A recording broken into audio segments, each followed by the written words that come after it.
quiero pedirte que abra la palabra, la segunda carta a los Corintios, capítulo 5, para continuar la serie, pero continuar el mensaje del domingo anterior en cierta medida. Nosotros terminamos el capítulo 4. Estamos comenzando hoy el capítulo 5, pero no podemos olvidar que esas divisiones en capítulos y versos existen en nuestras traducciones. En el original no habían divisiones, de manera que Pablo está continuando con la misma idea o ampliando la misma idea que él comenzó en el capítulo anterior. Y para conexión, ¿verdad?, de este mensaje con el anterior, yo quiero simplemente recordarles que habíamos estructurado y resumido, si pudiéramos decir, el mensaje anterior hablando de 3 paradojas que el apóstol Pablo nos presentaba en el texto que expusimos hace una semana atrás. Y en esencia estas son: número 1, el cuerpo mortal en el que nosotros vivimos se va deteriorando, pero al mismo tiempo ese cuerpo del creyente va sufriendo una renovación interna progresiva. Número 2, las aflicciones de este mundo, definidas o caracterizadas por Pablo como leves y pasajeras, van produciendo en ese mismo creyente un eterno peso de gloria. Lo leve produce algo pesado. Y finalmente, hablamos de que debiéramos vivir en este mundo no poniendo las cosas, la vista en las cosas que se ven, sino viendo lo que no se ve. Ahí estaba quizá la más grande de las paradojas, es poder ver lo que no es visible. Algunos recordarán esas 3 paradojas, pero lo que Pablo nos estaba ayudando y nos está ayudando a ver hoy en día, que hay una sola manera de vivir la vida, y esa forma de vivirla es básicamente con una perspectiva de la eternidad. Hay otra perspectiva, está la perspectiva terrenal. Esa es la perspectiva que continuamente nos asedia.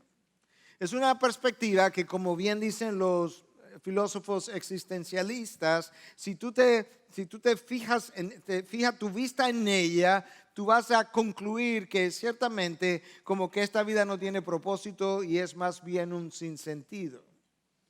Sartre, considerado el padre del existencialismo moderno, escribió todo un libro así de grueso que se llamaba La náusea. ¿Te imaginas que tu mejor obra, tu obra cumbre se llama La náusea? La náusea de la vida. Y yo pienso que cuando él se murió se le quitó la náusea. De este lado de la eternidad hay debilidades, hay enfermedades, cosas que realmente nos drenan físicamente. El cuerpo terrenal, que en un momento dado luce hermoso, que a veces queremos ir al gimnasio a cultivar la hermosura del cuerpo, o que de alguna forma nos luce atractivo, va a llegar el momento en que va a perder todo brillo, de tal forma que las arrugas serán evidentes, los músculos serán flácidos, los cabellos se convertirán en canas. Nosotros nacemos y minutos después comenzamos a experimentar algo que vamos a experimentar el resto de nuestra existencia, y es cierto tipo de dolor por alguna razón, y el niño comienza prontamente a gritar por dolor de hambre, pudiéramos decir. Y si eso no fuera suficiente, nosotros podemos testificar que hemos atravesado todos nosotros por experiencias de fracasos, de desilusiones, de decepciones, de traiciones, de rechazos, de frustraciones. Esa es la perspectiva terrenal de la vida, de forma que a menos que nosotros podamos finalmente ver, abrazar y vivir la perspectiva eterna de las cosas, jamás podremos tener el tipo de vida que el apóstol Pablo llevó, y más bien nos estaremos sintiendo cansados, nos estaremos sintiendo tristes, drenados, deprimidos, y el apóstol Pablo está en esencia ayudándonos a ver, esa no es la forma como la vida en Cristo debiera ser vivida o sentida. El pastor John MacArthur, en su comentario sobre este sobre este texto habla de que Pablo vio la vida como una carrera para ser corrida, como una lucha para ser ganada, como una batalla para ser ganada, como una responsabilidad para ser llenada. Y por eso Pablo continuó hasta cruzar la línea final, y ya al final de sus días dijo: yo he peleado la buena batalla, yo estoy listo para ser derramado como una ofrenda de libación. En el texto que nosotros tenemos por delante en el día de hoy, capítulo 5, Pablo ofrece un contraste entre la vida terrenal y la vida eterna. Y Pablo habla del cuerpo, se refiere al cuerpo mortal, el cuerpo que tú y yo tenemos ahora, haciendo referencia a diferentes metáforas. Y yo quisiera, antes de leer el texto, hablar de estas metáforas para que tú puedas entender mejor a la hora de leer el texto qué es lo que él está diciendo. Pablo se refiere al cuerpo mortal, por un lado, como una tienda terrenal, como esa tienda que usan, ¿verdad?, para aquellos que van de picnic o en campamentos. Él se refiere al cuerpo como algo como eso. Él se refiere al cuerpo como una morada o como un edificio o como una casa. Y todas esas son figuras del habla comparativa para ayudarnos a entender algo de que este cuerpo ha sido residencia de algo. El apóstol Pablo también hace uso de otra metáfora conocida en el mundo antiguo para referirse al cuerpo como un vestido y a la muerte como el ser desvestido. Hay evidencias en autores de la antigüedad como Séneca el Menor, Marco Aurelio, donde ellos usan ese tipo de metáfora y le llaman al cuerpo como un vestido o una ropa, y le llaman a la muerte el ser desvestido. Y con eso yo creo que nosotros estamos un poco más listos para poder entender el texto del día de hoy. Recuerda, el cuerpo es visto como una tienda, como una morada, como un edificio, como una casa y como un vestido, y la muerte como un desvestido. Mira el capítulo 5 de la segunda carta a los Corintios, el 1 al 10, pero vamos a exponer los primeros 8 versículos solamente por falta de tiempo. Porque sabemos que si la tienda terrenal, que es nuestra morada, es destruida, tenemos de Dios un edificio, una casa no hecha por manos, eterna en los cielos. Pues en verdad en esta morada gemimos, anhelando ser vestidos con nuestra habitación celestial, y una vez vestidos no seremos hallados desnudos. Porque asimismo los que estamos en esta tienda gemimos, agobiados, pero no queremos ser desvestidos, no queremos ser desvestidos, sino vestidos, para que lo mortal sea absorbido por la vida. Y el que nos preparó para esto mismo es Dios, quien nos dio el Espíritu como garantía. Por tanto, animados siempre, sabiendo que mientras habitamos en el cuerpo estamos ausentes del Señor, porque por fe andamos, no por vista. Pero cobramos ánimo y preferimos más bien estar ausentes del cuerpo y habitar con el Señor. Por eso, ya sea presentes o ausentes, ambicionamos serle agradables. Porque todos nosotros debemos comparecer ante el tribunal de Cristo para que cada uno sea recompensado por sus hechos estando en el cuerpo, de acuerdo con lo que hizo, sea bueno o sea malo. Ahí está el apóstol Pablo otra vez, ayudándonos a entender la vida. Y aquí nosotros pudiéramos dividir esos 10 versículos en 2 secciones. Una primera parte, versículo 1 al 5, una segunda parte, versículo del 6 al 10. En la primera, lo que él hace es que nos presenta la realidad del cuerpo presente y de la vida presente en la que nosotros nos encontramos, para darnos luego una perspectiva esperanzadora, donde él nos habla que a pesar de que tenemos un cuerpo que se va desgastando, nosotros heredaremos un cuerpo glorificado. Y Pablo compara en cierta medida ese cuerpo presente o actual con aquel que ha de ser recibido en el futuro. En la segunda mitad del texto leído, de los versículos 6 al 10, él nos ayuda a abrazar una perspectiva de vida que nos permita con mayor facilidad deshacernos de esta vida, abandonar esta vida terrenal y abrazar la vida futura. En otras palabras, Pablo nos está ayudando a transitar por esta vida anhelando morir y estar con el Señor. Y eso es algo que tú necesitas recordar. Ahora, lamentablemente, el ser humano prefiere siempre lo conocido a lo desconocido, aun si lo desconocido parece ser algo mucho mejor. Es como si el refrán, más vale pájaro en manos que cientos volando, si ese refrán, que es más o menos más usado en términos económicos o negocios o financieros, pero es como si ese refrán también tuviera una dimensión espiritual y como que diríamos, sin usar esas palabras, más vale esta vida que conozco que la que no conozco. Pero Pablo está ayudándonos a entender, eso no sería un razonamiento bíblico. Y entonces, para comenzar a abordar estas enseñanzas de Dios vía su apóstol, en este caso, el apóstol Pablo, yo quiero leer de nuevo el versículo primero. Porque sabemos que si la tienda terrenal, que es nuestra morada, es destruida, tenemos de Dios un edificio, una casa no hecha por manos, eterna en los cielos. Un par de versículos antes, en el capítulo 4, Pablo se había referido al hecho de que nosotros sabemos que el mismo poder que levantó a Cristo de entre los muertos nos va a levantar a nosotros. Y cuando él habló de esa realidad, dijo sabemos. No presumimos, no opinamos, nosotros tenemos una vaga idea. No, nosotros sabemos. Y ahora él vuelve a usar el mismo verbo. Yo tengo la certidumbre, yo sé, nosotros sabemos.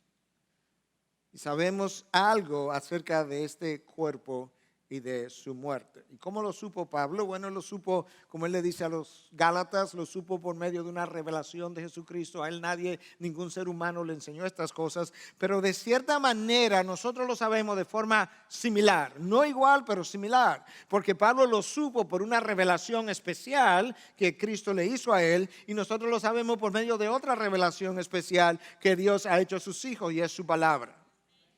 De manera que nosotros sabemos por la palabra de Dios que si esta tienda terrenal, que es nuestra morada, refiriéndose al cuerpo humano, nosotros sabemos que si este cuerpo humano, referido como tienda terrenal, esa es nuestra morada, si es destruida, refiriéndose a la muerte, nosotros sabemos que tenemos entonces de Dios un edificio, una casa no hecha por manos, eterna en los cielos. Tenemos un edificio, tenemos otro cuerpo hecho por Dios, no por manos humanas, no hecho por manos humanas, que nos espera.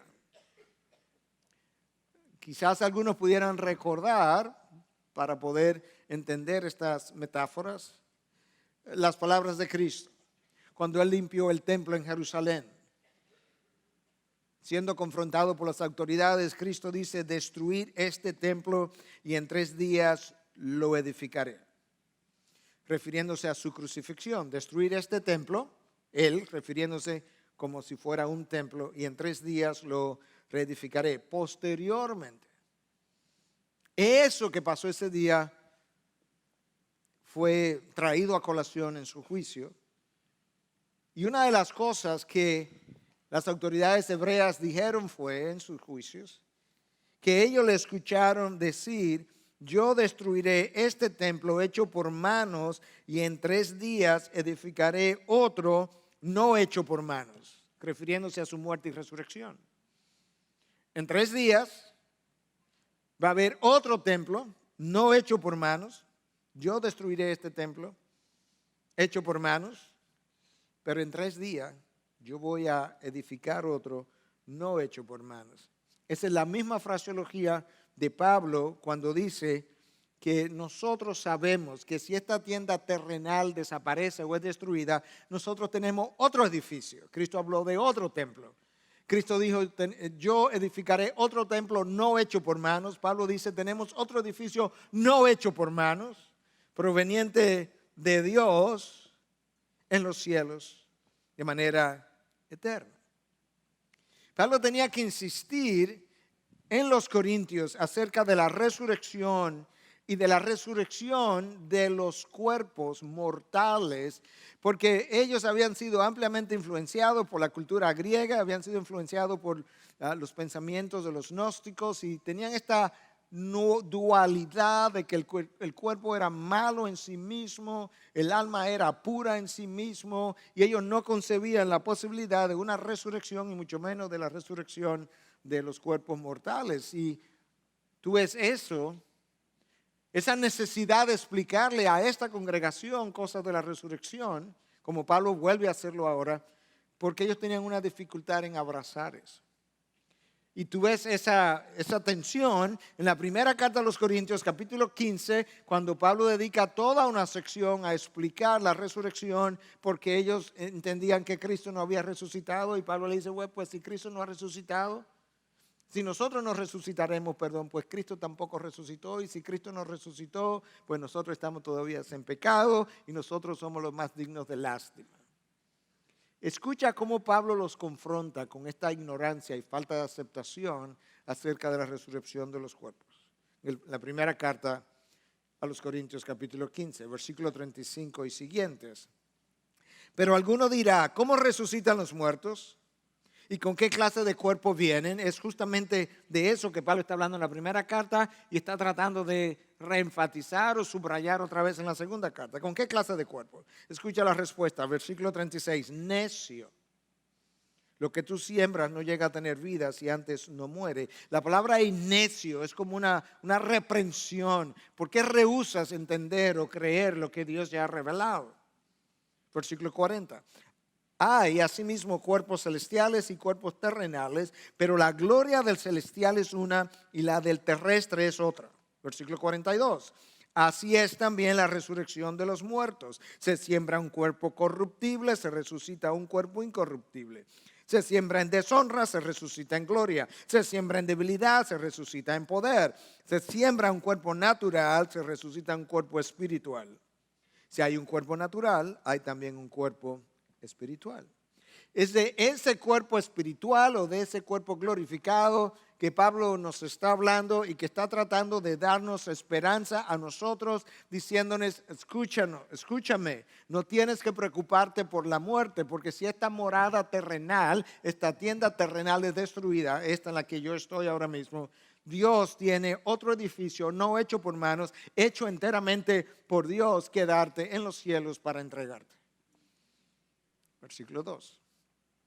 Pues en verdad, en esta morada, este cuerpo, gemimos, anhelando ser vestidos con nuestra habitación celestial. Gemimos en este cuerpo y tenemos un anhelo de poder alcanzar la habitación celestial, ese otro cuerpo celestial donde ya no más gemiremos. Pablo usa de nuevo la metáfora para referirse al cuerpo, ¿verdad? Como una habitación celestial. Y él hace una admisión. Él dice, en este cuerpo nosotros gemimos. Esta vida es dolorosa. Esta vida tiene esperanza, pero es dolorosa. En esta vida yo puedo tener paz, pero hay tribulación. Esta vida puede ser simple en una dimensión, pero es compleja y complicada en otra dimensión. Y por eso en esta morada nosotros gemimos. Y nosotros gemimos por diferentes cosas. Yo creo que cada uno de nosotros puede dar testimonio de que en algún momento ha gemido, desde que nacemos. Nosotros a veces gemimos por pérdidas. A veces perdemos una amistad, o un trabajo, o una oportunidad, o un esposo, o una esposa, o algún otro ser querido, pero gemimos. En ocasiones nosotros gemimos por frustraciones en el trabajo. ¿En qué trabajo no hay frustraciones? Si usted tiene un trabajo donde usted nunca se haya sentido frustrado, al final por favor venga y dígamelo a ver si yo cambio de trabajo. Pero de este lado de la eternidad, en todos los trabajos hay frustraciones. Por eso le llaman, escúchame, trabajo. Nosotros gemimos por enfermedades que padecemos o que seres cercanos a nosotros parecen. Nosotros gemimos por carencia de pan en ocasiones. En ocasiones no, todos los días. 16,000 niños mueren de hambre todos los días. ¿Te imaginas? 16,000 niños gimen por hambre. Nosotros gemimos a veces por logros que quisiéramos alcanzar y como que se nos escurren entre los dedos. Y Pablo dice, en esta morada nosotros gemimos, anhelando ser vestido con nuestra habitación celestial. Los mismos gemidos que experimentamos ahora son los productores de anhelo de la próxima vida. ¿Tú piensas que Dios está involucrado en esto? Los mismos gemidos que Dios está permitiendo son los que nos ayudan a anhelar lo que debiéramos anhelar de otra manera. Entonces gemimos, pero entonces vivimos anhelando ser vestidos con nuestra habitación celestial. Anhelamos el nuevo cuerpo, en la nueva existencia, de la cual nos habla el autor de Apocalipsis en 21:4, cuando dice que Cristo enjugará toda lágrima de sus ojos y ya no habrá muerte, ni habrá más duelo, ni clamor, ni dolor, porque las primeras cosas han pasado. No habrá más duelo. ¿Por qué no habrá más duelo? Porque ya no habrá más muerte. Esa es una de las bendiciones de la próxima morada, de la morada o la habitación celestial del cuerpo glorificado, que no va a volver a morir. No lo van a volver a llorar, porque una vez entregado permanece.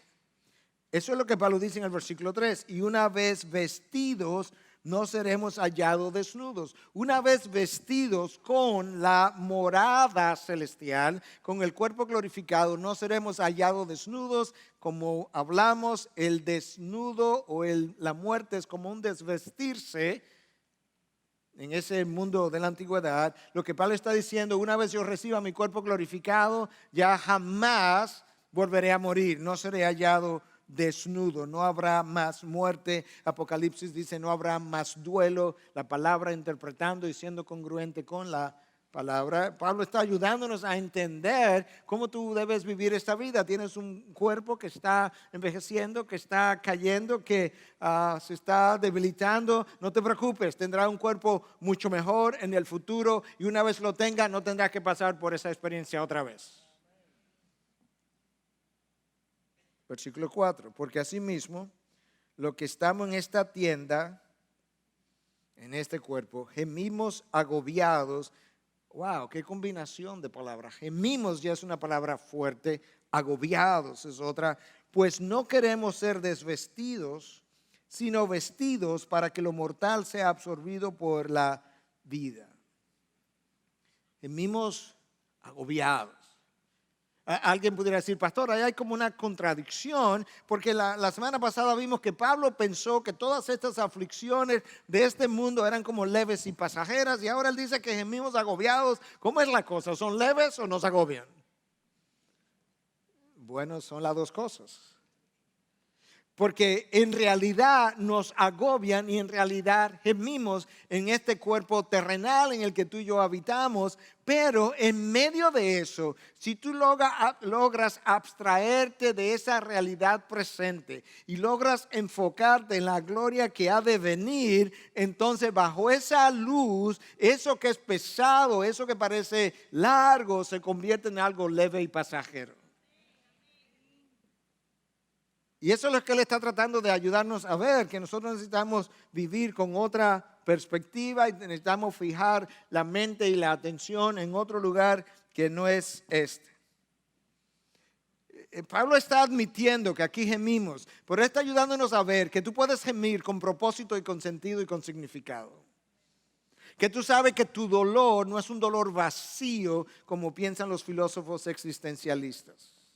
Que no es un dolor sin propósito, sino que es algo que obedece a todo un plan de redención en medio del cual nosotros nos encontramos, que nos va a ayudar incluso el dolor que experimentamos a anhelar algo que de otra manera no anhelaríamos.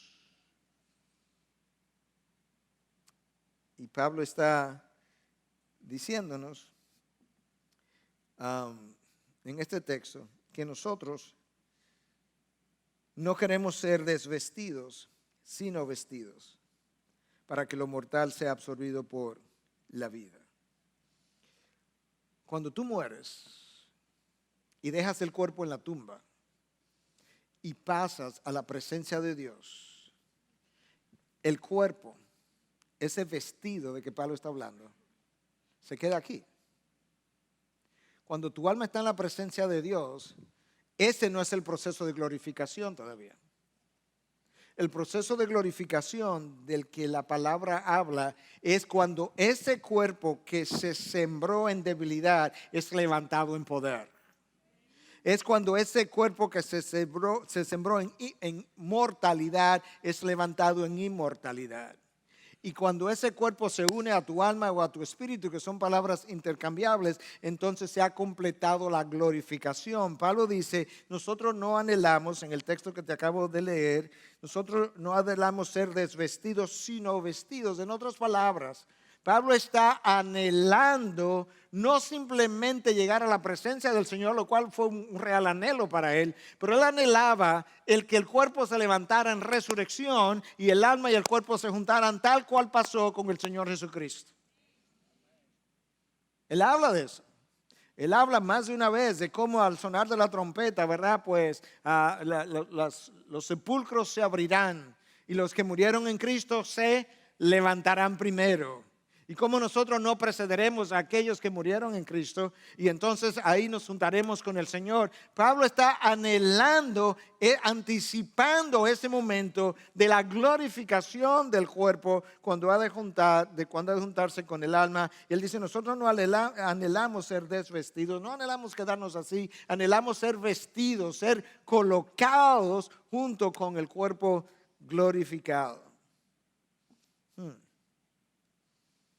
En otras palabras, Pablo quizás entendió algo que nosotros no entendemos bien. Pablo parece haber entendido algo que sobre todo hoy en día en esta generación pragmática, quizás hemos perdido algo de eso. Porque de alguna forma, él quiere ayudarnos a entender que este cuerpo en el que yo habito, si bien es cierto que es mortal y va a perecer, no es menos cierto que no es mera basura y no es un mero estuche y no es una mera cobertura. Por eso pensamos, junto con otros, no todos están ahí, pero pensamos junto con otros, que la cremación no es un buen procedimiento a la luz de lo que conocemos en la Biblia. Piensa por un momento. Dios entretejió cada cuerpo humano en el vientre de su madre y fue maravillosamente hecho. Mi alma lo sabe muy bien, dice el Salmo 139. Dios por un tiempo hizo al cuerpo portador de la imagen de Dios. Para aquellos que somos creyentes, por un tiempo ese cuerpo fue la morada del Espíritu Santo. Por alguna razón que no entendemos, Dios, en vez de hacernos un cuerpo nuevo para juntarnos con el alma, Él pretende usar el mismo cuerpo que Él usó en esta tierra, en esta dimensión, abriendo los sepulcros y haciéndolos resucitar y unirse con nosotros como lo hizo con el cuerpo del Señor Jesús. El cuerpo de Jesús fue igual al nuestro y a la hora de su sepultura fue tratado con honor y con respeto aún al día siguiente. De alguna manera, yo creo que estas cosas nos ayudan por lo menos a pausar y a considerar que algo que no es mera basura quizás no deba ser tratado de la misma manera que tratamos la basura. Porque Dios está tratando de volver a usar esa misma cobertura, pero de una forma glorificada. Y Pablo nos deja ver en los primeros 5 versículos cómo ese cuerpo terrenal que hoy gime, ese mismo es el que se va a levantar en gloria. El mismo.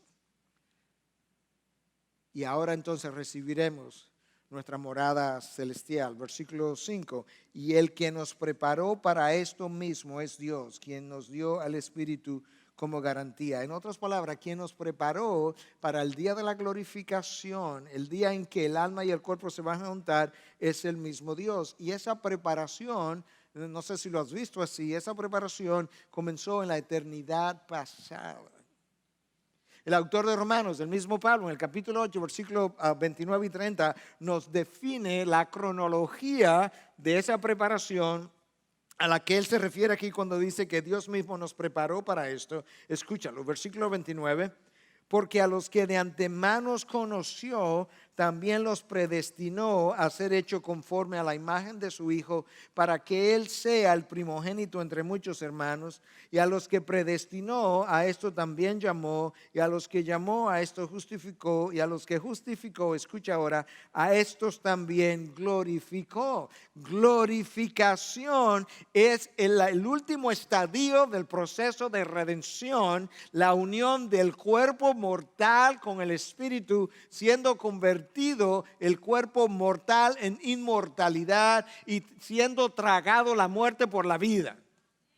A eso es que Pablo se refiere en el texto cuando hablamos de que la muerte sea absorbida por la vida, de tal forma que el cuerpo que estaba muerto sea no simplemente olvidado, sino absorbido. ¿Por qué? Porque es el mismo cuerpo que ha de cobrar vida otra vez. Wow. Y esto comenzó en la eternidad pasada, con una elección. Y luego de la elección o predestinación, con un llamado. Y luego los que fueron llamados, hubo una justificación. Y después de la justificación, una glorificación. Y por eso entonces tiene sentido el versículo 5. Y el que nos preparó para esto mismo es Dios, quien nos dio el Espíritu como garantía. Quien hizo toda esa preparación desde la eternidad pasada a la eternidad futura es Dios. Anhelamos eso. Y ahora entonces entramos a la segunda parte del texto, de los versículos 6 al 10, pero nos vamos a quedar en el 8 hoy en la exposición, como dije, por falta de tiempo. Escucha el versículo 6 y 7. Por tanto, ese por tanto es una conclusión en vista de, dado que todo lo que hemos dicho acerca del cuerpo terrenal, el cuerpo glorificado, el cuerpo que nos espera, dado todo eso, animados siempre y sabiendo que mientras habitamos en el cuerpo, estamos ausentes del Señor, porque por fe andamos, no por vista. ¿Cuántos de nosotros, voy a poner los lentes ahora, cuántos de nosotros anhelamos estar con el Señor? Levantemos la mano. Ok, ¿sabe lo que usted anhela? Usted anhela morirse.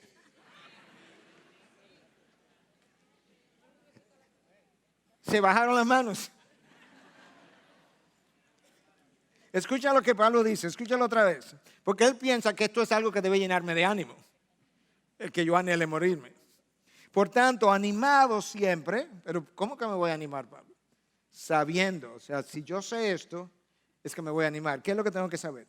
Que mientras habitamos en el cuerpo, estamos ausentes del Señor. En otras palabras, mientras tú estás aquí, no creas que esto es una gran cosa, porque tú estás ausente del Señor. Anímate, porque cuando tú dejes esta morada terrenal aquí, tú vas a estar en la presencia del Señor. Anímate siempre. Por eso la próxima vez que usted encuentre a alguien que le odia y le diga, ojalá te muera, dígale, gracias, hermano, Dios te oiga. ¡Qué bendición! Ojalá tú tengas razón, hermano. Porque sabes que acabo de descubrir que estoy ausente del Señor. Y si se cumple lo que tú dices, voy a estar en su presencia. Gloria a Dios, eso no te lo reveló ni carne ni sangre.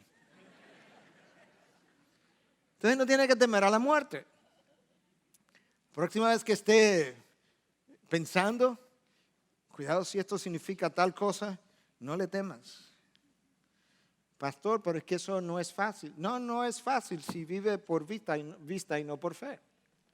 Por eso que Pablo dice inmediatamente después del versículo 6, lo pone en paréntesis. Es como que este paréntesis que lo tiene en nuestra traducción, más bien es como una explicación. como que era necesaria. Cuando Pablo dice, sabiendo que mientras habitamos en el cuerpo estamos ausentes del Señor. Sí, Pablo, pero, espera, porque por fe andamos y no por vista. En otras palabras, nuestra atención no debiera estar tan enfocada hoy en día en este cuerpo que se envejece, se arruga, se pone canoso, sino que debiera estar más bien puesto en la vida venidera, y eso tú tienes que hacerlo por fe. Nosotros decimos, y de hecho, hasta en debates yo he defendido esto, que nuestra fe es una fe racional, pero tienes que entender algo, hasta un punto.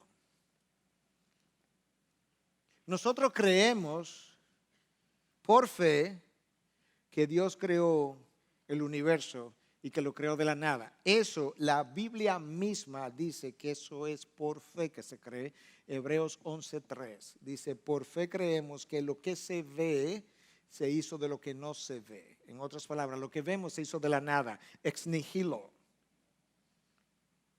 Y nosotros podemos estudiar, los académicos pueden estudiar los lenguajes originales y hacer comparaciones y todo ese tipo de cosas, y podemos llegar a debatir racionalmente algunas cosas, pero llega un momento en que tú tienes que entender, tú y yo, que nuestra vida es una vida sobrenatural. Primero, nuestro Dios es sobrenatural. La palabra que Él nos ha entregado, creemos por fe que fue inspirada en estos hombres, autores humanos. Eso es una palabra sobrenatural. El nuevo nacimiento que tú entiendes, si eres creyente, experimentaste, eso es algo que ocurre por fe, por gracia, por medio de la fe. Y lo que seguirá a nuestra muerte es una vida eterna descrita aquí que nosotros creemos, y la creemos también por fe. Nuestra salvación es por medio de la fe, por medio de la gracia a través de la fe. De manera que cuando Pablo dice nosotros por fe andamos y no por vista, nos está ayudando a entender que esta vida puede ser vivida, una vida de gemidos, una vida agobiante, puede ser vivida de otra manera, siempre y cuando yo viva una vida de fe. La vida pobre en fe no puede sentir esa otra dimensión de la vida espiritual mientras está en esta vida terrenal. Entonces Pablo dice, escucha, versículo 8. Pensando en que vivimos por fe y no por vista, pero cobramos ánimos. Otra vez está Pablo hablando de animarnos. Él mismo dice, yo me animo a mí mismo. Y preferimos más bien estar ausentes del cuerpo y habitar con el Señor. Tú escuchaste esa palabra ahí, preferimos. Esa es nuestra preferencia. Más bien estar ausentes del cuerpo y habitar con el Señor. Si hay algo que Pablo supo hacer en ocasiones, es usar lo que llamamos técnicamente un eufemismo, y es como usar una palabra bonita para decir algo que es como chocante. Oye lo que él dice, preferimos más bien estar ausentes del cuerpo. ¿Qué es eso, Pablo? Preferimos morirnos. Suena como más poético, casi hasta romántico, estar ausentes del cuerpo. O sea, morirnos y habitar con el Señor. Esa es la pregunta ahora para nosotros. ¿Cuántos de nosotros, ahorita yo pregunté, ¿cuántos quieren estar con el Señor? Todo el mundo levantó la mano. La próxima pregunta es, la misma pregunta hecha de otra manera, ¿cuántos se quieren morir? Pregúnteme el próximo domingo, pastor. Deme una semana para pensar. ¿Y por qué preferimos, dice Pablo, habitar con el Señor? Porque para eso fuimos predestinados. Para eso fuimos llamados, para eso fuimos justificados, para eso seremos glorificados. En cierta medida, ni Dios está tan contento con que nosotros permanezcamos de este lado de la existencia, de manera permanente o por más tiempo de lo debido. ¿Tú sabes cómo yo concluyo eso? Porque la palabra dice en el Salmo 116:15 que preciosa o estimada, dependiendo de su traducción, es a los ojos del Señor la muerte de sus santos. De manera que cuando se muere uno de nosotros, hijo de Dios, y nosotros los que quedamos aquí nos quedamos llorando y nos quedamos, ¿verdad?, en dolor, mientras eso pasa, Dios está ya regocijándose que finalmente llegó su hijo, llegó su hija. Dios nos estaba esperando para celebrar nuestra llegada. al mismo tiempo que nosotros pues sufrimos precariedades y tristezas aquí debajo. La muerte del cristiano es probablemente el momento más glorioso, si piensas en la ulterior glorificación, que él pudiera experimentar para luego continuar toda una eternidad de gloria en el futuro. Justamente porque el morir implica dejar este cuerpo que gime para pasar a una eternidad completamente distinta. Pablo no solamente le explicó eso a los corintios, le explicó eso a los filipenses. Quizás un poco más detallado, quizás con un poco más de amplitud, pero déjame leerte el texto a los filipenses en el capítulo 1, porque es un texto que le va a agregar luz y color al texto de Corintios que leímos. Pues para mí el vivir es Cristo y el morir es ganancia. Pablo está diciendo, yo tengo una motivación de vida, yo no vivo para ninguna otra cosa ni causa que no sea Cristo. Yo creo que muchas de nuestras preocupaciones, muchos de nuestros problemas se originan porque nosotros vivimos para múltiples otras cosas y causas, y dentro de esa gran sombrilla está Cristo. Pero Pablo dice, para mí el vivir es una sola cosa. Yo existo para una cosa, yo respiro, cada respiración, valga la redundancia, para una sola cosa, y es Cristo. Y el morir no me es un problema porque al morir yo gano. El morir es ganancia. Lo único que tú pierdes cuando mueres es el cuerpo terrenal y te lo van a devolver mejorado. ¿Te imaginas eso? Una ganga. Es como que tú entregues un carro de 50 años de uso y te entregan uno nuevo y mejorado, pero eso ni siquiera se compara porque el carro como quiera va a deteriorarse otra vez. El cuerpo mejorado que te van a entregar es eterno y es inmejorable y es permanente con Dios por siempre, donde no hay duelo, ni llanto, ni dolor, ni pérdida, ni frustraciones, ni sudores, ni nada por el estilo. Pero si el vivir en la carne, dice Pablo. Ahora Pablo introdujo un pero puede ser que yo tenga que considerar otra cosa. Yo prefiero morir, porque para mí el morir es ganancia. Pero si al vivir en la carne, esto significa para mí una labor fructífera, entonces no sé cuál escoger. Bueno, si tengo dos opciones, morirme o quedarme, prefiero irme. Pero si Dios me dice, sí, Pablo, lo que pasa es que tú tienes todavía una labor por delante que hacer, entonces ahora no sé qué escogerme. Yo me siento apremiado, dice el próximo versículo, de ambos lados. Me siento apremiado por la eternidad, que realmente anhelo, y me siento apremiado por la realidad presente, porque hay una labor fructífera que hacer. Me siento apremiado de ambos lados, teniendo el deseo de partir, otro eufemismo, teniendo el deseo de morirme y estar con Cristo, pues eso es mucho mejor. Wow. Quiero morirme. Eso es mucho mejor, dice Pablo. Y sin embargo, continuar en la carne es más necesario por causa de vosotros. Tú puedes ver lo increíble de la orientación de la vida de este hombre. Yo estoy usando mucho esa palabra orientación últimamente porque yo creo que me sirve mucho en consejería, en predicación, en enseñanza, en conversaciones. La orientación. Tú puedes ver la orientación de ese hombre. En primer lugar, él tiene una vida orientada hacia la eternidad todo el tiempo, pensando en la vida futura, en la ganancia que va a representar, en el cuerpo que va a recibir, en la gloria que va a compartir con Cristo, deseando la presencia de Cristo, deseando dejar este cuerpo aquí atrás. Y cuando él tiene que pensar y tiene que darle una orientación al presente ahora, mira lo no egocéntrico que es su orientación. Dice, y sin embargo, continuar en la carne es más necesario por causa de vosotros, no por causa mía. Él sabe que él no ha llegado, él lo dice, que él no arribó al hombre perfecto, no, él sabe.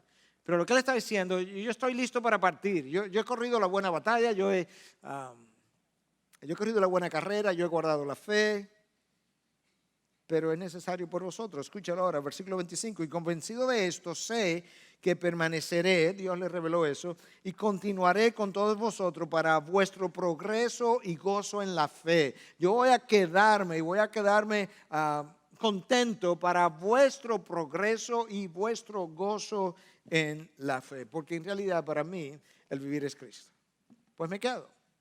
Y me quedo con no simplemente resignación o aceptación, yo me quedo con gozo para el progreso de vosotros. Pablo tenía claro que él no vivía en Filipo o en Roma o en Atenas o en Tesalónica porque un lugar era mejor que otro. Pablo vivía donde le tocó vivir porque había una labor que Dios le había encomendado realizar en ese lugar, en ese tiempo, por ese tiempo. Eso determinó su lugar de residencia en cada momento. Este es un hombre orientado, este es un hombre que verdaderamente podía decir, para mí el vivir es Cristo. Yo hago, no hago, me mudo, no me mudo, corro, no corro, enseño, no enseño, me muero o vivo, básicamente por la misma razón, y es Cristo. Lo que yo tenga que hacer, la motivación no varía. El lugar donde tenga que hacerlo no varía. La forma como lo voy a hacer no varía, porque la motivación siempre será la misma, Cristo. Wow. Esa es la razón, para ir concluyendo, por la que Pablo entonces cierra con el versículo 9 y 10, que voy a exponer la próxima semana, porque él dice, por eso, porque, esas frases, por eso, no la puede pasar por alto, porque él tiene toda una explicación, da la explicación y luego dice, por eso, por todo eso que yo acabo de decir. Que para mí, lo más importante es la vida que me espera. Y lo más importante para mí es poder glorificar a mi Dios. Escucha, por eso, ya sea presentes o ausentes, vivos o muertos, eso es lo que quiere decir. Ambicionamos serle agradables. Ambición, una palabra cargada de significado negativo. Pablo dice, no, yo tengo una ambición. ¿Cuál es tu ambición, Pablo? Serle agradable a mi Señor. Ya sea que viva o ya sea que muera. Que el Señor se agrade con mi vida y se agrade con mi muerte. ¿Y por qué tú quieres hacer eso? Próximo versículo. Porque Pablo ama a Dios. Pero él tenía más de una motivación por la que él quería serle agradable a Dios. Y aquí hay otra más. Versículo 10. Porque, primero dice que la ambición a ser agradable, la próxima, porque todos nosotros debemos comparecer ante el tribunal de Cristo, hablando de nosotros los creyentes, para que cada uno sea compensado o recompensado por sus hechos, estando en el cuerpo, de acuerdo con lo que hizo, sea bueno o sea malo. ¿Cómo va a ocurrir eso? ¿Cómo es que el creyente va a comparecer ante el tribunal de Cristo? ¿Cómo es que tiene que rendir cuenta de todo lo que ha hecho, sea bueno o sea malo? ¿Tú quieres saber? ¿Quieres saber? ¿Tiene tiempo para saber? Y ven la semana que viene. Pero eso es como Pablo concluye. Pablo,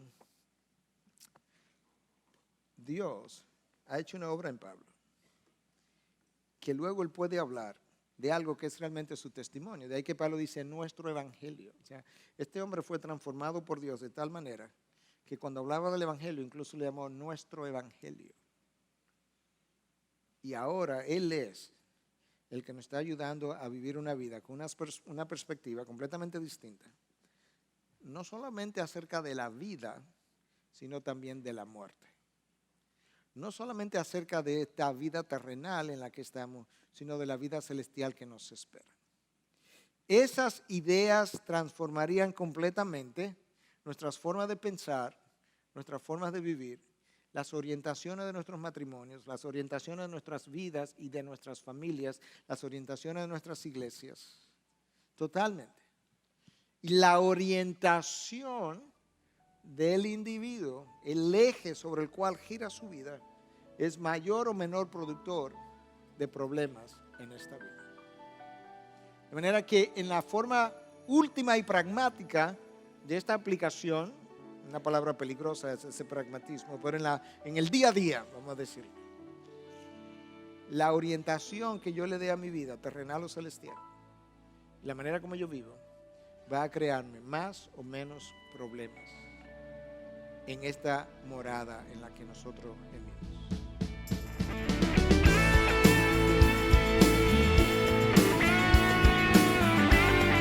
Esta es una producción que llega hasta ustedes gracias a los aportes de individuos y empresas comprometidos con la defensa de la fe. Para más información, preguntas y comentarios, visite nuestra página de internet www.integridadysabiduría.org. En esta página encontrará información sobre la producción de este y otros recursos que ponemos a su disposición, como también las formas en las que usted puede contribuir con la producción de programas como estos. Les invitamos nuevamente a visitar nuestra página de internet www.integridadysabiduría.org. Será hasta la próxima, cuando nos reencontremos en su palabra.